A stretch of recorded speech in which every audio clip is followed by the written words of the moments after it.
Certain parts of your brain are on hyperdrive and others are kind of stuck in slow motion. Children's Hospital Psychiatry Division Chief Dr. Jennifer McWilliams says those with attention deficit hyperactivity disorder, or ADHD, don't have a lack of trying. They have a neurological disorder, and she says around 5 to 10% of the population has it. Symptoms include forgetfulness, struggling with focus, and impulse control issues. Nebraska medicine psychiatrist Dr. Ryan Edwards says if untreated, patients are more prone to job and academic failure, poor social relationships, and financial difficulty.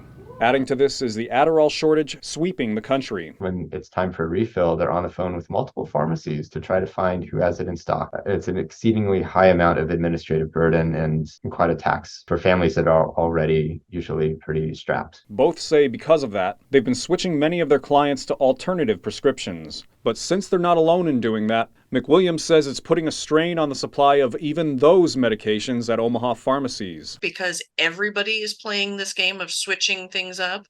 Now we're having trouble with patients not being able to find Focalin.